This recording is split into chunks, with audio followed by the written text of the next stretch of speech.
أهلا بيكم في حلقة جديدة من دفتر العراف، وحلقة النهاردة هتكون مختلفة عن بقية الحلقات لأن احنا هنتكلم عن موضوع ديني. وأنا كنت دايما بحاول أبعد عن المواضيع الدينية بسبب إن هو أهل الدين هم اللي اتكلموا فيه. يعني أنا لسه أنا مسلم وعندي معلومات، الحمد لله معلومات مش قليلة، بس برضو أنا لست أهل للدفاع عن الدين، إن محتاج دراسة كبيرة ومحتاج حاجات كتيرة قوي عشان أكون في موقف زي ده. بس فكرة الحلقة النهاردة وقفتني كتير وببقى عايز أتكلم عنها لأن أنا في قلب البلد اللي فيها المشكلة، والنهاردة يوم المشكلة، يوم الخميس. وبكده أعتقد أنت عرفت موضوع الحلقة من الاسم ومن الدخلة اللي أنا دخلتها، وهي عن السيد البدوي، ويمكن فيها جزء من الشرك لله، ومش يمكن، هو ده أكيد. فأتمنى إن أنا ما كنتش أخطأت في أي معلومات، ولو أخطأت فأتمنى الناس تسامحني أو تعدل لي المعلومة دي وأنا أحاول أعدلها. وأتمنى تكون حلقة مميزة وناخد الموضوع بشكل كويس ونفهم الناس أو نوعي الناس اللي مش واخدة بالها. عشان نبدأ حلقة النهاردة لازم نبقى مدركين معنيين. المعنى الأول وهو إن، أو المعنى العام يعني، إن الشرك ليه جزئين: شرك أكبر وشرك أصغر. الشرك الأكبر هنبدأ نتكلم عنه لأن هو الأبسط وإن هو شكله سهل ومفيش ناس ممكن تلخبط فيه. لأن الشرك الأكبر هو فكرته إن أنت بتشرك بعبادة بالله شخص آخر أو مادة أو أي حاجة أخرى، إن هي ليها قدرة إن هي تحقق حياتك أو تحقق أحلامك، أو إن أنت تعبدها وتسجد ليها. وهو ده الشرك الأكبر، إن أنت بتشرك مع الله عبادة شيء آخر. وطبعا من أشرك فهو كفر، فإن الله واحد أحد، ودي شروط الإسلام أساسا يعني. فالشرك الأكبر يمكن يكون واضح لأغلب الناس وظاهر للناس كلها، فإحنا مش هنتكلم عنه كتير وهنخش في الموضوع الأساسي اللي إحنا عايزين نتكلم عنه، هو الشرك الأصغر. الشرك الأصغر للأسف ناس كتير ممكن تقع فيه بكلامها، بطرق الحديث بتاعتها، بطرق الأفعال بتاعتها، إن هي يمكن يكون فاكر إن الموضوع ده عادي، وهو في الحقيقة هو أشرك بالله. وإن هو إن أنت تشرك بالله دي حاجة كبيرة، دي فاهم، دي من الكبائر، فاهم، اللي هو أنت بتعمل مصيبة كبيرة جدا وأنت مش حاسس إن أنت بتعمل كارثة، فاهم. فخلينا نتكلم عن الشرك بالله والشرك الأصغر.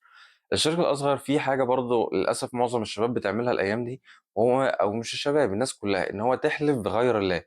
من حلف بغير الله فهو أشرك، فاهم، لأن أنت اللي بيقول لك والنبي، واللي يقول لك والكعبة، واللي يقول لك ومش عارف إيه ومش عارف إيه، إحنا ما بنحلفش بحاجة غير ربنا. دي لازم تخلي بالك منها، لأن أنت ممكن تكون في لسانك وأنت مش واخد بالك منها، فاهم، اللي هو لو هتحلف تحلف بالله، وتخلي بالك إن أنت تكون قد حلفانك دوت، لأن هو كلام بالله أو إن أنت تحلف دي حاجة مش قليلة. لأن للأسف أنا بشوف ناس كتيرة بتقول والله أنا عملت كذا وهو أنا نسيت أصلا، مش فاكر أنا عملت إيه. طب والله لا أعمل كذا وهو ما يعملوش، فاهم. وهي مش مستاهلة، فصدقني هي مش هتستاهل. يعني انت لو حسيت الذنب اللي انت او المشكلة اللي انت هتقع فيها لو انت ما حلفتش، فالمشكلة اللي انت وقعت فيها لما انت حلفت بقت اكبر بكتير، لان انت ما بقتش بين بني ادم وبني ادم، لا بقيت بني ادم وبني ادم وربنا شاهد عليكم. فحاول لما انت تيجي تحلف بحاجة تكون عندك يقين ان الحلفان ده هيتعمل، الحلفان ده صح، عشان ما تخشش في دايرة غلط، فاهم. دي من حاجات الشرك الاصغر. نيجي بقى في الجزء التاني اللي انا ما بفهمهوش نهائي، وهو ان انا اروح لشخص او اروح لمقام او اروح لحته معينه، واروح ادعي فيها واقول ان الشخص ده هو اللي هيخليني خلاص. انا لو رحت دعيت عند السيد البدوي، انا خلاص، انا امنيتي اتحققت، انا حياتي بقت احسن بكتير وخلاص، انا الدنيا بقت تمام. اللي هو انت بتعمل ايه؟ يعني ايه السيد البدوي ده ايه؟ انا لما جيت عملت بحث عنه، ماشي، هو ليه قرابه للنبي؟ طب ما انا ممكن اجيب لك ناس كتير ليها قرابه للنبي. فقرابة النبي دي مش معناها ان انت ولي من الاولياء او انت صالح من الصالحين، ملهاش علاقة. فاهمين؟ في حاجات كتيرة بتحصل ملهاش علاقة ببعض، فاهم. هو عادي، هو من النسل الاشراف وهكذا. بس الفكرة كلها ان مش شرط ان هو يبقى من النسل الاشراف يبقى هو شريف، فاهم الفكرة دي كلها. لان انت مش هتتعاقب على اساس نسلك. يعني انا لو واحد مش من النسل الاشراف يبقى هو الناس كفار، يبقى الناس وحشة مثلا. فهي ده مش سبب لسبب التعظيم او ان انت تفخم في شخص لاجل ذلك. وانت اصلا لما تيجي تسال مين هو السيد البدوي او مين هو الشخص ده اصلا، انت هتلاقي الناس كلها متردده في الكلام. اللي بيحكي مش عارف ايه، واللي بيحكي مش عارف ايه، واللي بيحكي حاجات اساسا يعني ما بتتجمعش. ولما حد بيتكلم برضه مش ذلك السبب اللي انت تخليه له مقام والناس تجي له من كل مكان لمكان، وان انت تقفل بلد كامله. يعني احنا عندنا البلد حرفيا بتتقفل من كتر الزحمه ومن كتر الناس عشان اليوم ده. وحوارات كتير بتحصل. يعني انا بكره النزول من بيتي في اليوم ده بالذات، لان انا مش عارف اخرج من البيت، زحمه وقرف وحاجات كتيره وحوارات كتير. فانت اذيتنا كلنا بفكره ان هو في حاجه اسمها سيد البدوي، وانتوا الناس بتروح تتجمع عنده وعنده مقام وعنده مش عارف ايه وايه وايه وايه. انت استفدت ايه؟ انتوا استفدتوا ايه؟ الناس اللي بتيجي من بلاد حوالينا عشان تيجي طنطا تحضر اليوم ده وتقعد مش عارف تفقر وتقعد تصلي هناك، انت ممكن تصلي في بيتك، ممكن تصلي في الجامع اللي جنب بيتك احسن بكتير. انا عندي اقتناع، انت عايز تعمل حاجه كويسه او انت عايز تصلي في مكان مميز، انت عندك مكانين: يا تروح الكعبه يا تروح المسجد النبوي، بس خلاص. وكمان في نقطه عايز اتكلم عنها، ممكن تكون شائكه الى حد ما، وهو ان في ناس بتشرك بالله الرسول. ليه بقى؟ لان انت احنا كلنا بنحب النبي ودي اكيده، بس الفكره كلها ان انت لو عملت حاجات كتيره قوي، احنا ما بنطلبش من رسول الله ان هو يعمل لنا حاجه، احنا بنطلب من ربنا. يمكن نطلب شفاعه الرسول، وخلي بالك من كلمه الشفاعه، تطلب من حاجه، فاهم؟ ان هو يشفع لك عند ربنا، ان هو يعمل لك حاجه معينه، او ان انت فاهم كده. في لفه بس انت بترجع لربنا بقى. لا، في ناس بترجع تمشي كده، فاهم؟ اللي هو انت بتبقى اشركت بالله يا رسول الله، انت عكيت الدنيا، انت وديتها بعيد. فلازم الناس كلها تبقى مقتنعة بفكرة، وهي أهم فكرة لازم تبقى واخد بالك منها: إن ربنا مش محتاج وسيط عشان يسمعك. ربنا قريب منك جدا، ربنا بيسمعك بأي لغة أنت بتتكلم بيها، بأي طريقة أنت بتتكلم. يعني أنت متخيل مفيش طريقة إن إحنا نتكلم بيها ربنا؟ مفيش. لا، هو أنت طالما أنت بتتكلم مع ربنا ومرتاح وحاسس إن أنت بتتكلم مع ربنا وبتدعي وبتقول أذكارك وبتقول حياتك، فأنت خلاص أنت قريب من ربنا. لكن ما تروحش لفلان الفلاني عشان يدعي لك، ما تروحش لفلان الفلاني وتقول له والنبي مش عارف يا ايه يعمل لي كذا. وحتى احنا بنقول والنبي اللي هو، لا، احنا كلامنا فيه حاجات غلط، اللي هو ما ينفعش الكلام ده. انت الله هو قريب منك، هو حاسس بيك، عارف اللي انت فيه، ومهما كان الحاجه اللي انت فيها فهي اختبار من ربنا. لو انت نجحت في الاختبار بتجازى عليه، لو انت فشلت فيه يعني فاهم، بتاخد الاسم بتاعه او بتاخد ان انت مش تكمله. هي دي الفكره. ما تهربش بقى بفكره الخزعبلات والدجل والشعوذه والحاجات اللي الناس بتعملها. يعني ما تشركش بالله، حاول يعني ايه، حاول ما تشركش فعلا. ان انت الحياه بقت صعبه، والدنيا اللي حوالينا بقى فيه كتير حاجات مزيفه قصادنا، والناس بتضحك علينا باشكال كتيره جدا علشان يوصلوا لمجد بقى، لفلوس، لشهره، لصيت، وهكذا. مع ان انت لو فكرت فيها، ان انت محدش هينفعك بنفع واحد او يديك يعمل لك حاجه في حياتك غير ما ربنا يكون كاتبها لك. ان هو انت لو الناس كلها اتجمعت، يعني البشر ال 8 مليار بني ادم اللي قاعدين على الكوكب دول اتجمعوا عشان يحلوا لك مشكلتك وربنا مش كاتب لها الحل، عمرها ما تتحل. ولو ال 8 مليار بني ادم جم عشان يأذوك انت شخصيا وربنا مش كاتب لك الاذيه، عمر ما حد هيعرف يقرب منك. انت متخيل الفكره؟ محدش هينفعك او محدش هيأذيك غير اللي ربنا كاتبه. فانت ليه بتروح للناس عشان يحققوا لك اللي ربنا كاتبه؟ ما انت عندك طريق سهل اهو، ان انت تروح لربنا على طول، اسأل ربنا. مش لازم تكبر من الموضوع، الدين سهل وبسيط، وربنا قريب مننا كلنا. بس احنا اللي بنحب نلف، احنا اللي بنحب نحور، احنا اللي بنحب نروح مش عارف للسيد البدوي ومقام مين ومش قام مين مش قام مين، مع ان انت اساسا بتقيس الشخص اللي معمول له المقام، لان هو انت اشركت بالله بالشخص ده. فانت يوم القيامه لما تيجي تتحاسب، هتقف انت والشخص وقدام ربنا، وهتقول انا مش عارف عملت كذا، هيقول لك انا مالي، انا ماليش دعوه، ما اعرفكش. هيتبرأ منك، لان انا يعني هو مش فاهم، هو مش حاجة، هو بني آدم زيه زيك، من نفس الطين من نفس التربة. هو زيه زيك هتموت، هو زيه زيك هيتحاسب، عنده أعمال سيئة، عنده أخطأ في حاجات هيتحاسب عليها. محدش عارف مكانه فين، لأن اللي يعرف مكانه سواء في الجنة أو في النار هو ربنا. هو ربنا اللي كاتب لكل حد مكانه. فأنت مش عارف، أنت ممكن تكون عند شخص وحش، ممكن يكون شخص كويس أنا ما أعرفوش، وأنت ذات نفسك ما تعرفوش. إيه أنت، إيه معلوماتك؟ لو الشخص بيتفرج على الفيديو ده شخص مهتم بالسيد البدوي وباحث عنه، إيه معلوماتك؟ وايه الدليل اللي عندك؟ هات لي دليل برهان كده يقول لي ده واحد اتنين تلاته. شخص عمل ايه في الحياه غير ان هو شخص عادي بني ادم عايش في الحياه، ساعد ناس، اذى ناس، عرف كذا، فاهم؟ بس لا، انتوا بجد الناس بتبقى صعبه. والفكره هنا بقى ان انا ما عنديش مشكله مع فكره السيد البدوي بس، لا، انت في مقامات كتيره معموله على مستوى مصر، الناس بتروحها وبتآمن بيها وعندها تقديس للمكان لا يستحقه.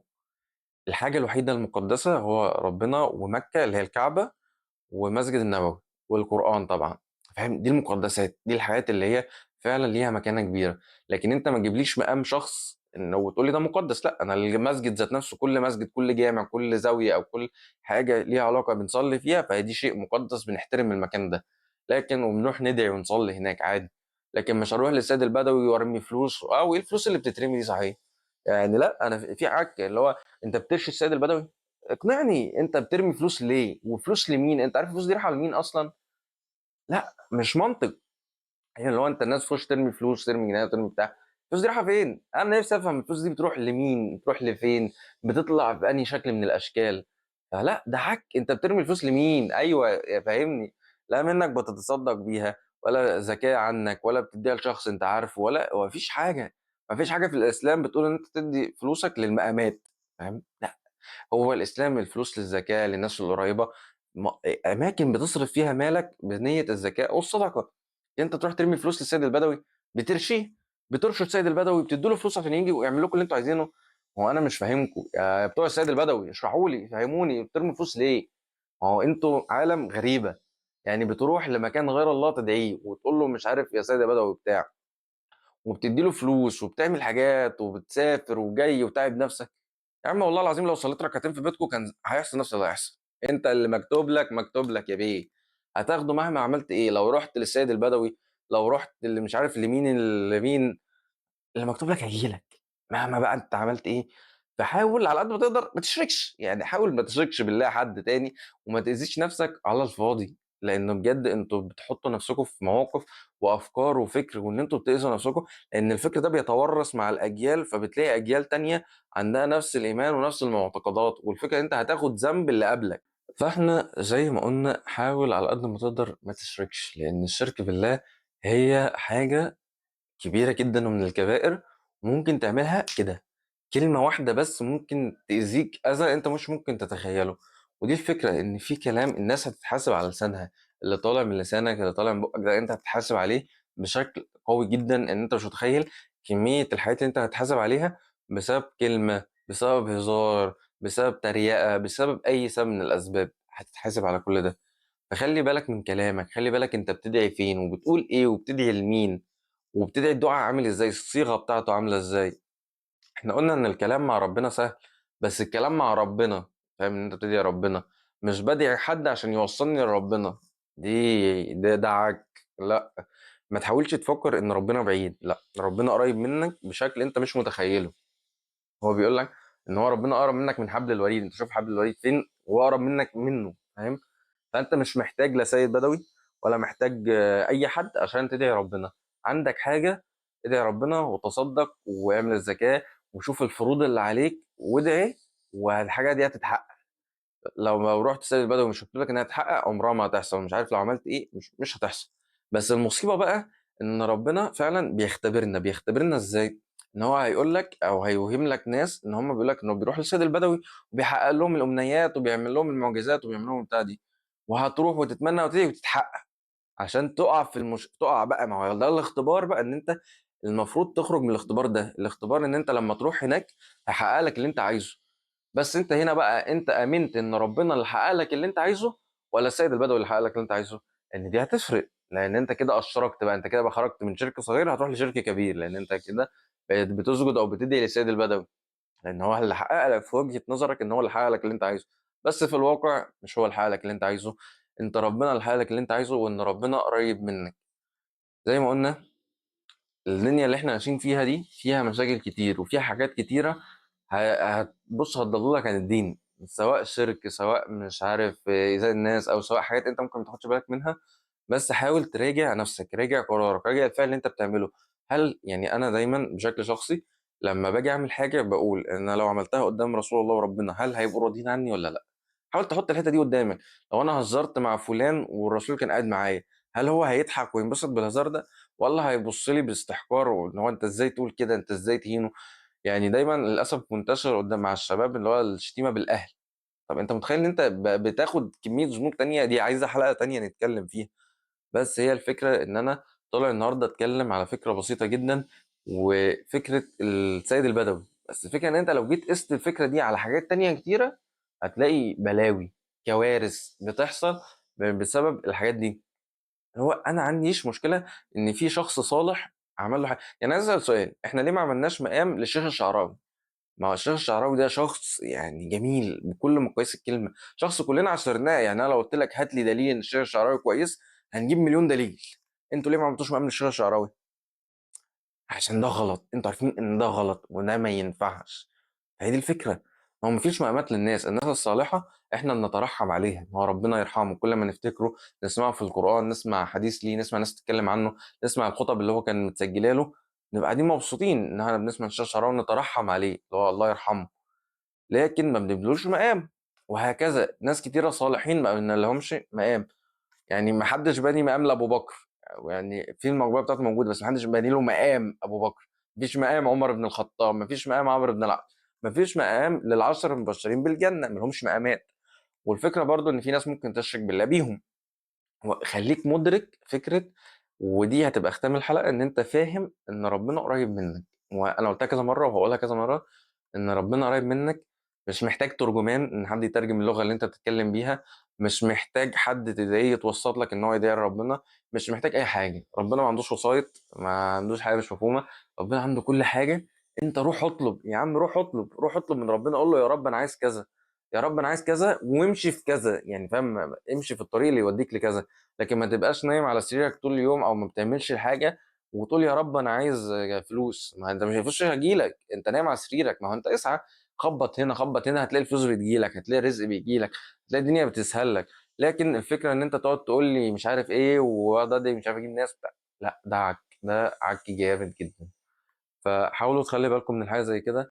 واتمنى ان الحلقه تكون مفيده واتكلمنا بشكل كويس، لان انا حاسس ان انا خرجت بره الموضوع وبقيت الموضوع بشكل شخصي، بس لان انا بجد بتاذي من الموضوع ده، بتاذي يعني نفسيا، ان هو انتوا الناس، يعني انا بسمع على الناس انت صعبان عليا، يعني انت، انا مش زعلان منك على قد انا زعلان عليك، اللي هو انت ليه شخص عندك بتاع 40 سنه ولا اكتر من 40 سنه واقف في مكان عمال بتفقر وبتدعي وبتعمل وعمال بتقول يا سيد يا بدوي، ولا كأنه ابوك، فاهم؟ فيعني اعقل، انت راجل كبير، احترم نفسك واحترم سنك.